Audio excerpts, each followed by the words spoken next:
Welcome to the Beyond Ordinary Women podcast.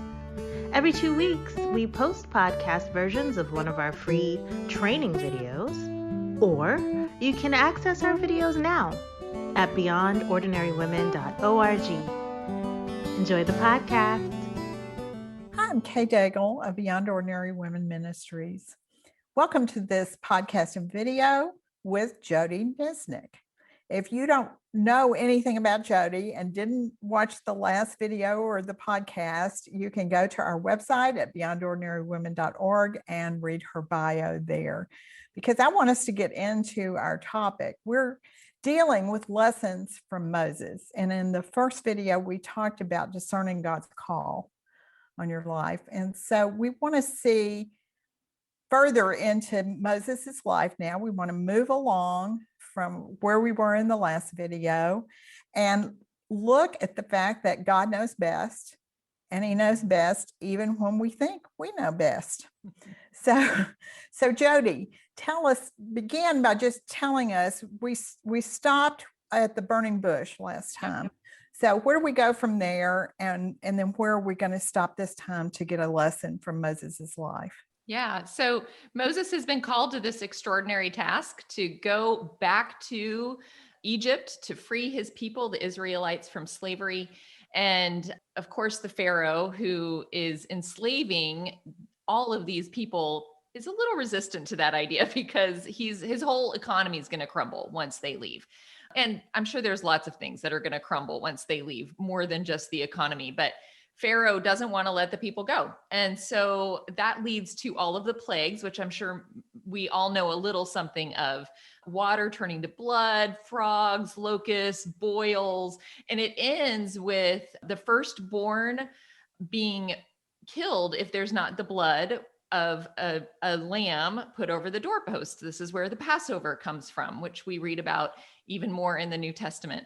But one of the things that I think is important to notice with all of this is that Moses is the guy who's doing all of these things. Even though God is doing it through him, Moses is the one who's bringing the plague, pulling the plague back, bringing the plague, pulling the plague back. So Pharaoh finally, after all of the firstborn sons are killed, Pharaoh he's done because his child has been killed. And so he releases the people. He basically says, get out of here. So the people are released. They're free. They're moving through. They're on their way to the promised land. That's where they've been told they're going to go. And you would think you've got some 2 million people following you on this journey now. And I would think you take the most direct route. Nobody's looking for the scenic route at this point in the journey. They are exhausted already before they've even started. And so, but this is what scripture says in Exodus 3, verses 17 through 18. It says, when Pharaoh let the people go, God did not lead them on the road through the Philistine country, though it was shorter. For God said, if they face war, they might change their minds and return to Egypt. And so God led them around by the desert road toward the Red Sea. And so for me, I think there's a couple of leadership lessons for us in this. And like you said, Kate, God knows best, even when we think we know better. So the first leadership lesson that I pull out of this is don't take shortcuts. And basically, I know that as leaders, we get really busy. And it's easy to just fall back on what worked in the past. And, in our busyness, we just kind of go through the routine of something that we have done in the past. And we don't ask God, should we go this way or this way? Which direction do you want us to head? And so the shortcut in this is really cutting God out of the equation and not taking space to ask him. Because the truth is, God always knows something that we don't know because he's God and we're not. And he knew that if they went the short way, which seems very logical, that they were going to face war and it was going to be disastrous. So the first lesson for us is don't take shortcuts. And the second lesson is don't use someone else's map. And what I mean by that is don't just do what others have done. I think that's also very tempting for us. We read leadership books or we are reading about how somebody else has taught a biblical passage. And it's very tempting to just take what they have done and do that for ourselves because again, we're busy or we're tired. but God has something for us, for the people that we are ministering to or leading. And truly, God knew the very best way for them to go.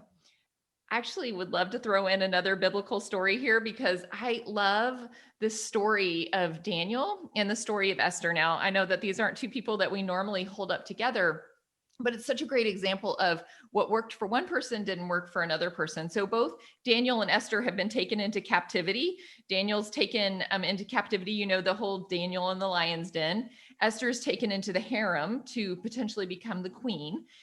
In both of these scenarios, in totally different situations, years apart, Daniel is offered food that goes against the dietary restrictions of the Hebrews, and Daniel refuses this food. And God blesses him and strengthens him for the battle that he has to go into. Esther, taken into captivity to be a part of the harem, is offered this food and she eats it and is directed to eat it. And God blesses her and helps her become queen. And so I think that's so important because, you know, just like you may have a conviction about something that's different than me, we both have to seek God on what is it that he wants for us in our lives. So that's kind of the scenario of not using someone else's map. We really need to seek God for ourselves. And then the third thing that I would say is a lesson for us is trust God's leading and look for it every single day. So as the Egyptians are caravanning through the desert, God blesses them with a pillar of cloud that guides them during the day and a pillar of fire that guides them at night so that they know where to go.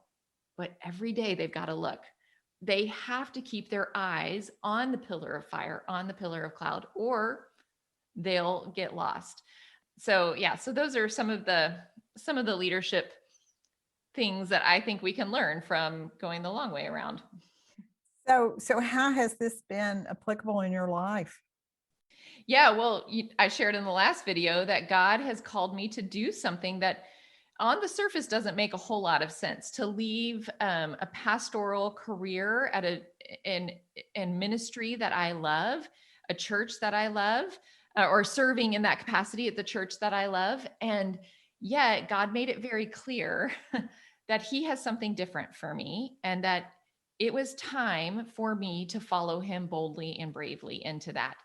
You know, the enemy is a master at telling us lies, telling us to turn back, telling us to go a different way, telling us, oh, that's not what she did.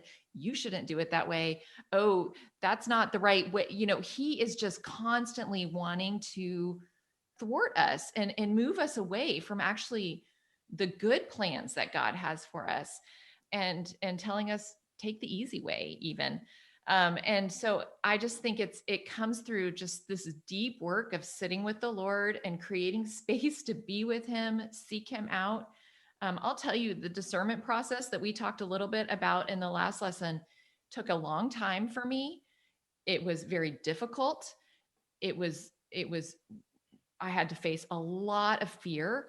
And ultimately, though, when I knew it was the right thing to do, when I knew God was saying, hey, you need to go this way, even though it doesn't make sense to you, I knew that if I went the way I thought was better, there would only be trouble. So even though this way's hard, right, as we're going to find out, because we know something of Moses' story, it's not like this way was easy either. And yet it was still better. And so that's what they did.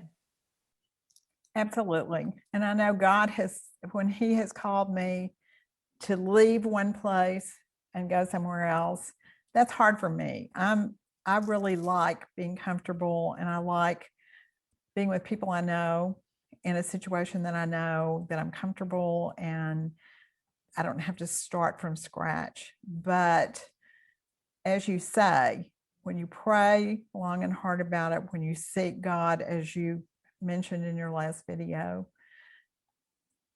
you know it's the best way. You know it's the best way. I can tell you that I kept seeing in my mind that I was like jumping off a cliff, but God was below. I mean, that was the image that kept coming to my mind is you're jumping off a cliff, Kay, but God's below. It's okay. That's right. Okay. That's right. And you're never going to know the exhilaration of being caught by God unless you jump. Absolutely. that. That's a great way to put it. Mhm.